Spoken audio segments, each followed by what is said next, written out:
Hello friends, welcome to Bhumika kitchen. ನಾನು ಭೂಮಿಕಾ ಸುದರ್ಶನ್. ಇವತ್ತು special ಆಗಿ ಟ್ರೆಡಿಷನಲ್ ಆಗಿರುವಂತ ಮಜ್ಜಿಗೆ ಕೊಡ್ಬೇಳೆ ಅಥವಾ ಮೊಸರು ಕೊಡ್ಬೇಳೆ ಮಾಡೋದು ಹೇಗೆ ಅಂತ ತೋರಿಸ್ತಾ ಇದ್ದೀನಿ. ಮಳೆ ಬರ್ತಾ ಇದೆ, ಜೊತೆಗೆ ಚಳಿನೂ ಇದೆ. ನವೆಂಬರ್ ಶುರು ಆಯಿತು ಅಂದರೆ ಚಳಿಗಾಲ ಶುರು ಆದಂಗೆ ಈ ಟೈಮಲ್ಲಿ ಏನಾದರೂ ಒಂದು ಸ್ನ್ಯಾಕ್ಸ್ ಬೇಕು ಅನ್ಸುತ್ತಲ್ವಾ, ಸಾಯಂಕಾಲದೊತ್ತು ಕಾಫಿ ಟೀ ಟೈಮ್ಗೆ ಈ ಮಜ್ಜಿಗೆ ಕೊಡ್ಬೇಳೆ ಅಂತೂ ಪರ್ಫೆಕ್ಟ್ ಆಗಿರುವಂಥ ರೆಸಿಪಿ. ಬನ್ನಿ ಮಾಡೋದು ಹೇಗೆ ಅಂತ ನೋಡ್ಕೊಳ್ಳೋಣ. 1 ಕಪ್ ಮೊಸರು, ಅರ್ಧ ಕಪ್ ನೀರು ಹಾಕೊಂಡು ಮಜ್ಜಿಗೆ ಮಾಡ್ಕೊಂಡಿದ್ದೀನಿ.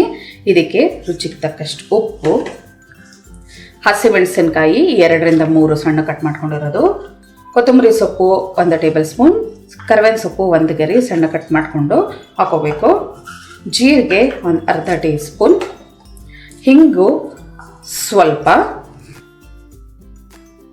1 ಟೀ ಸ್ಪೂನ್ ಎಣ್ಣೆ. ಇವಾಗ ಸ್ಟವ್ ಆನ್ ಮಾಡಿಕೊಂಡು ಬಿಸಿ ಮಾಡ್ಕೊಳ್ಳೋಣ. ಎಲ್ಲ ಒಂದ್ಸಲ ಚೆನ್ನಾಗಿ ಮಿಕ್ಸ್ ಮಾಡ್ಕೊಳ್ತೀನಿ. ಇದು ಚೆನ್ನಾಗಿ ಕುದಿ ಬರೋದಕ್ಕೆ ಶುರು ಆಗಲಿ. ಕುದಿ ಬರೋದಕ್ಕೆ ಶುರು ಆಗಿದೆ. ಇವಾಗ ಕಂಪ್ಲೀಟ್ ಲೋ ಫ್ಲೇಮ್ ಮಾಡಿಕೊಂಡು ಅಕ್ಕಿ ಹಿಟ್ಟು ಹಾಕೊಳ್ತೀನಿ. 1 ಕಪ್ಪು ಅಕ್ಕಿ ಹಿಟ್ಟು ಹಾಕೋಬೇಕು. ಅಕ್ಕಿ ಹಿಟ್ಟು ಹಾಕ್ಕೊಂಡು ಇದನ್ನು ಚೆನ್ನಾಗಿ ಮಿಕ್ಸ್ ಮಾಡಿಕೊಂಡು ಬೇಯೋದಕ್ಕೆ ಬಿಡಬೇಕು. ಇಲ್ಲಿ ಒಂದು ಟಿಪ್ ಹೇಳ್ತೀನಿ, ನಿಮ್ಗೇನಾದರೂ ಈ ಥರ ಮಜ್ಜಿಗೆನ ಬಿಸಿ ಮಾಡಿದಾಗ ಹುಳಿ ಬರುತ್ತೆ, ತುಂಬ ಹುಳಿ ಇಷ್ಟಪಡದೇ ಇದ್ದವರು 1/4 ಟೀ ಸ್ಪೂನ್ನು ಸಕ್ಕರೆ ಹಾಕ್ಕೊಂಡು ಅದನ್ನ ಬ್ಯಾಲೆನ್ಸ್ ಮಾಡ್ಕೋಬೋದು. ಇವಾಗ ಇದನ್ನ ಮಿಕ್ಸ್ ಮಾಡ್ಕೊಂಬಿಡೋಣ. ಒಂದು ಚೂರು ಗಂಟು ಇಲ್ಲದೆ ಇದೆ ಹಾಗೆ ಈ ಥರ ಮಿಕ್ಸ್ ಮಾಡ್ಕೊಳ್ಳೋಣ. ಇದನ್ನು ಒಂದು ತಟ್ಟೆ ಮೇಲೆ ಆರಾಕೊಂಬಿಡೋಣ. ಇವಾಗ ಒಂಚೂರು ಅರಳ್ಕೊಳ್ಳಿ. ಇದು ನೋಡಿ ಆಗಿದೆ. ಸ್ಟವ್ ಆಫ್ ಮಾಡ್ತಾ ಇದ್ದೀನಿ. ಒಂದು ಪ್ಲೇಟ್ ಮೇಲೆ ತಣ್ಣಗಾಗೋದಕ್ಕೆ ಹಾಕೊಳ್ತೀನಿ. ಕೈನ ಒಂಚೂರು ಒದ್ದೆ ಮಾಡಿಕೊಂಡು ಇದನ್ನು ಇವಾಗ ಚೆನ್ನಾಗಿ ನಾದ್ಕೋಬೇಕು. ನಾದ್ಕೊಂಡು ಉಂಡೆ ಆಕಾರದಲ್ಲಿ ಮಾಡಿಕೊಂಡು ಸೇಮ್ ಕೊಡ್ಬೇಳೆ ಹೇಗೆ ಮಾಡ್ಕೊಳ್ತೀವಿ ಆ ಥರ ಮಾಡ್ಕೋಬೇಕಾಗುತ್ತೆ. ನೋಡಿ ಚೆನ್ನಾಗಿ ನಾದ್ಕೊಂಡಿದ್ದೀನಿ ಕೈಯಲ್ಲೇ.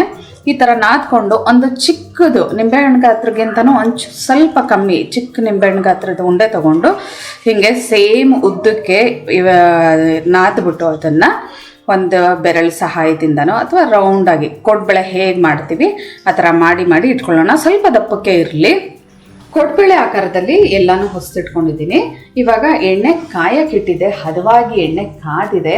ಇವಾಗ ಹಾಕಬೇಕಾದ್ರೆ ಹೈ ಫ್ಲೇಮ್ ಇರಲಿ, ಆಮೇಲೆ ಲೋ ಫ್ಲೇಮ್ ಮಾಡಿಕೊಂಡು ಇದನ್ನು ಚೆನ್ನಾಗಿ ಒಳಗಡೆಯಿಂದ ಬೇಯಿಸ್ಕೋಬೇಕು. ಮೇಲ್ಗಡೆ ಕ್ರಿಸ್ಪಿಯಾಗಿರಬೇಕು, ಒಳಗಡೆ ಸಾಫ್ಟಾಗಿರಬೇಕು. ನೋಡಿ ಕೊಡ್ಬೇಳೆಗಳನ್ನ ಎಲ್ಲ ಡೈರೆಕ್ಷನಲ್ಲೂ ಹಾಕೊಳ್ತೀನಿ. ಸುದರ್ಶನ್ ಸಹಾಯದಿಂದ ಇದನ್ನು ಬೇಯಿಸ್ಕೊಳ್ತೀನಿ. ಬಾಣಲೆಗೆ ಇಡಿಸೋಷ್ಟು ಹಾಕೊಂಡಿದ್ದೀನಿ. ಹಾಕಿದ 1 ನಿಮಿಷ ಇದನ್ನು ಟಚ್ ಮಾಡೋಕ್ಕೆ ಹೋಗಬೇಡಿ. ಎಲ್ಲ ಅದು ಮೇಲ್ಗಡೆ ಲೈರ್ ಒಂಥರ ಕ್ರಿಸ್ಪಿ ಆಗುತ್ತೆ. ಆಟೋಮೆಟಿಕ್ಕಾಗಿ ನಿಮಗೆ ಆವಾಗ ಟರ್ನ್ ಮಾಡೋದಕ್ಕೆ ಅನುಕೂಲ ಆಗುತ್ತೆ. ಇವಾಗ ಮೀಡಿಯಮ್ ಟು ಲೋ ಫ್ಲೇಮಲ್ಲಿ ಬೇಯಿಸ್ಕೋಬೇಕು. 1 ನಿಮಿಷ ಆದ ನಂತರ ಎಲ್ಲ ಮುಚ್ಚಾಕೊಂಡು ಬೇಯಿಸ್ಕೊಳ್ಳೋಣ. ತಿರುಗಿ ಹಾಕ್ಕೊಂಡು ಎಲ್ಲ ಮುಚ್ಚಾಕೊಂಡಿದ ನಂತರ ಲೋ ಫ್ಲೇಮಲ್ಲೇ ಬೇಯಿಸ್ಕೊಳ್ಳೋಣ. ಯಾಕೆಂದರೆ ಒಳಗಡೆ ತುಂಬ ಅದು ಸಾಫ್ಟ್ ಆಗಿರೋದ್ರಿಂದ ಮೇಲ್ಗಡೆ ಒಂಚೂರು ಕ್ರಿಸ್ಪಿ ಆದ್ರೇ ಇದು ರುಚಿ ಜಾಸ್ತಿ. ಇನ್ನೊಂದು 2-3 ನಿಮಿಷ ಮೀಡಿಯಮ್ ಟು ಲೋ ಫ್ಲೇಮಲ್ಲೇ ಬೇಯಿಸ್ಕೊಂಡಿದ್ದೀನಿ. ಮೇಲ್ಗಡೆ ಹಿಂಗೆ ಟಚ್ ಮಾಡಿದ್ರೆ ಕ್ರಿಸ್ಪಿ ಆಗಿದೆ. ಇವಾಗ ಇದನ್ನು ಒಂದು ಪ್ಲೇಟ್ಗೆ ತೆಗೆದುಬಿಡೋಣ.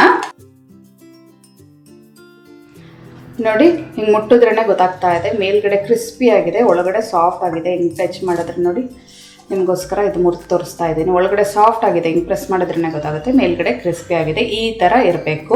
ಕಲರ್ ಹೇಗೆ ಬಂದಿದೆ ಅಂತ ನೀವು ನೋಡ್ಬಿಟ್ಟು ಕಮೆಂಟ್ ಬಾಕ್ಸಲ್ಲಿ ತಿಳಿಸಿ. ಇದನ್ನು ಸಾಸ್ ಜೊತೆನಾದರೂ ತಿನ್ಬೋದು ಅಥವಾ ಚಟ್ನಿ, ಕಾಯಿ ಚಟ್ನಿ ಜೊತೆನಾದರೂ ತಿನ್ಬೋದು. ನಾನಿವತ್ತು ಇದನ್ನ ಕಾಯಿ ಚಟ್ನಿ ಜೊತೆ ಸರ್ವ್ ಮಾಡ್ತಾ ಇದ್ದೀನಿ. ಇದೇ ಥರ ಎಲ್ಲ ಬ್ಯಾಚ್ಗಳನ್ನು ಬೇಯಿಸ್ಕೊಳ್ಳೋಣ. ನೋಡಿದ್ರಲ್ಲ ಮಜ್ಜಿಗೆ ಕೊಡ್ಬೇಳೆ ಮಾಡ್ಕೊಳ್ಳೋದು ಹೇಗೆ ಅಂತ ಅಂದ್ಬಿಟ್ಟು. ಈ ಚಳಿಗಾಲದಲ್ಲಿ ಅಥವಾ ಮಳೆ ಬರ್ತಾ ಇರಬೇಕಾದ್ರೆ ಬಿಸಿದು ರುಚಿಯಾಗಿರೋದು ಏನಾದರೂ ಬೇಕು ಅನಿಸುತ್ತೆ ಕಾಫಿ ಟೀ ಟೈಮ್ಗೆ ಸ್ನ್ಯಾಕ್ಸ್ ಥರ, ಅವಾಗ ಬೇಕಾದರೂ ಮಾಡ್ಕೋಬೋದು. ಇಲ್ಲಾಂದರೆ ಒಬ್ರೊಬ್ರು ಅಂತೂ ಬ್ರೇಕ್ಫಾಸ್ಟ್ಗೆ ಮಾಡ್ತಾರೆ. ಇದನ್ನು ತಿನ್ನೋದಕ್ಕಂತೂ ತುಂಬಾ ರುಚಿಯಾಗಿರುತ್ತೆ. ನಿಮ್ಮನೆಯಲ್ಲೂ ಮಾಡಿ ಹೇಗೆ ಬಂತು ಅಂತ ಕಮೆಂಟ್ ಬಾಕ್ಸಲ್ಲಿ ತಿಳಿಸಿ. ಇವತ್ತಿನ ಈ ಸಿಂಪಲ್ ರೆಸಿಪಿ ನಿಮ್ಗೆ ಇಷ್ಟ ಆದರೆ ಲೈಕ್ ಮಾಡಿ, ಶೇರ್ ಮಾಡಿ. ಯಾರೆಲ್ಲ ಇನ್ನೂ ಭೂಮಿಕಾ ಕಿಚನ್ಗೆ ಸಬ್ಸ್ಕ್ರೈಬ್ ಆಗಿಲ್ಲ ದಯವಿಟ್ಟು ಸಬ್ಸ್ಕ್ರೈಬ್ ಆಗಿ. Thanks for watching.